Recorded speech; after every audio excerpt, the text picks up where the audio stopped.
Holler if you hear me, and welcome to this week's edition of Luke Flips, because there's an Asmongold clip I came across where we see him going on about how all of the excessive, far left spending that the government has been using thanks to the Department of Government Excess, of course famously now being particular attention he brought to how Politico was getting money from US aid in order to run all kinds of inflammatory articles and other such reports against gamers over the past many years, because, well, take a good long look as to why they would want to do that. The Hollywood industry has been collapsing and collapsing and collapsing in on itself, much like the Genesis planet from the end of Star Trek 3. And what has been quietly usurping them in their financial success? Video games. Because at the time that Hollywood was starting to wane in the rise of the internet and all that, it was when you had the video game industry exploding, as particularly during that generation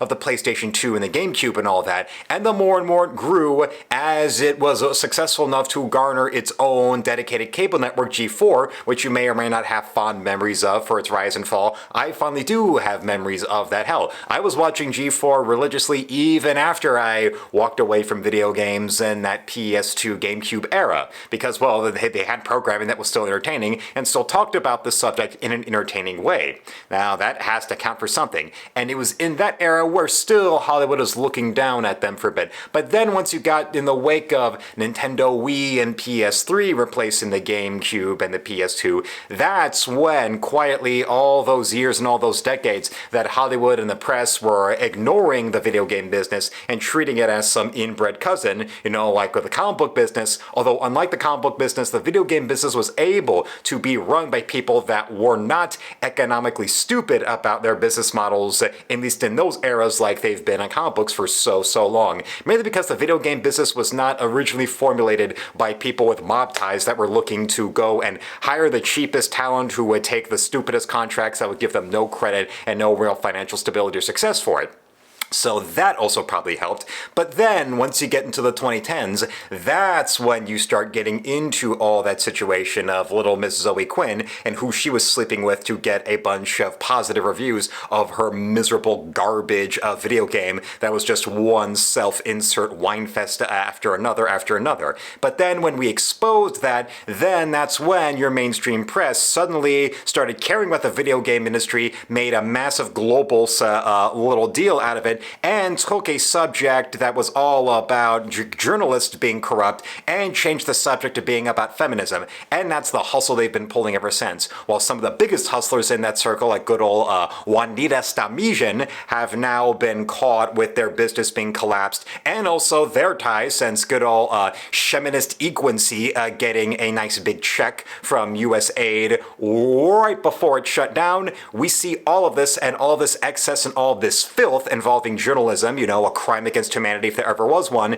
and how it all deserves to be knocked down. What's been the response to that? Well, of course, since Hasan Piker is a worthless human being who is vile and disgusting and a sociopathic little pod person who wants to turn his audience into fellow violence-hungry, champagne socialist, sociopathic Marxists, of course, he is coping and seething at Asmongold of what he is saying, and when anyone else out there cares, whether it's Yellow Flash or Smash JT, who actually can follow this line of thinking and pay attention to all this, and Hasan is saying, nobody in the government cares about video games. Well, you might want to pay attention to the Politburo that's been spending like MC Hammer in 1991 if he had Nicolas Cage as his accountant, along with about 17 other rappers doing all the number crunching for him, and hurling all that cash they can at Politico and other such organizations, to the point where you could swear that Politico and all other little businesses and companies like that were people that might as well be connected to the Ukraine, with how much obvious money laundering and slander against the political enemies of the left have been hurling out there. If this did not matter, if the government did not care about video game journalism, then why is it that an obvious Democrat ass puppet like Stephen Colbert went out of his way to perform obviously scripted and staged so hard you could swear was a Gretchen Whitmer kidnapping plot by the FBI, to go and pretend that Juanita has ever faced oppression and ever faced persecution at all?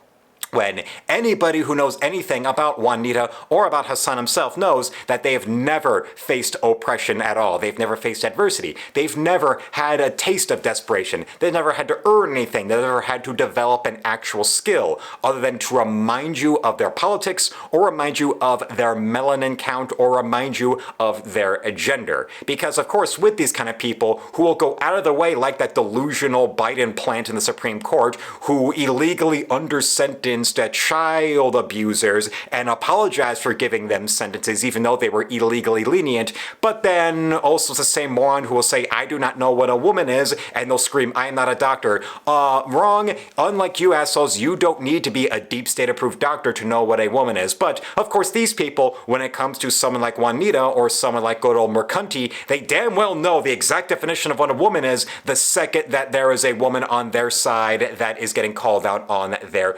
garbage, okay? It might as well be Melanie Mack going on with all the John Delarose and Razorfist-like simps going out in her way because they want to go and something the Bible. All right, yeah, all right. I'm pretty sure I actually own more Bibles than Melanie Mack has ever actually seriously read through, but then again, that's a little bit story for the other time. And this is coming from somebody that used to actually be subscribed to Melanie Mack and to that Bible reading idea, a secondary channel of her, and then actually paid attention to what she was saying, because that's a problem that is just too heirs to be human and to actually be following some woman because of whatever it is that she looks like or whatever it is that you heard guy friends of yours saying what she's like, and then you actually pay attention to her, and then when you get past the appearance and you actually listen to what they have to say, then that's where it makes or breaks whether or not this woman's an idiot or not. That's actually one good thing about the overly made up or obese, side-shaved and or anorexic with a nose ring that looks more like a door knocker type of personalities, like on the far left, like those like Frosk or Hasan. You're easily not distracted by their appearance to then go and pay attention to what they're doing, or because everything about them is so surface level in their understanding of everything. This is why they are the type of people that want to tell you about how much they support women, but then take a good long look at any woman who disagrees with their politics or a woman who has a legacy of dismantling their politics. Hence why all of these feminists, and especially the male feminists, have an intense projecting as all hell what they really think about women fervor when it comes to bringing up Ayn Rand or Margaret Thatcher or any other woman that challenges them on their political views, because it's pure crap, just like the IQ and the actual brain matter of Hasan Piker. And that's not my opinion, I know I'm right. So I want to thank you all for watching. Subscribe to my channel, hits 10,000 subs, become a member today, and shop my art store at the second link below where you can buy my art or commission me, or you can show your support in there with a direct donation. So until then, felines, slam it, lick it, suck it, and see you, Space Cowboy.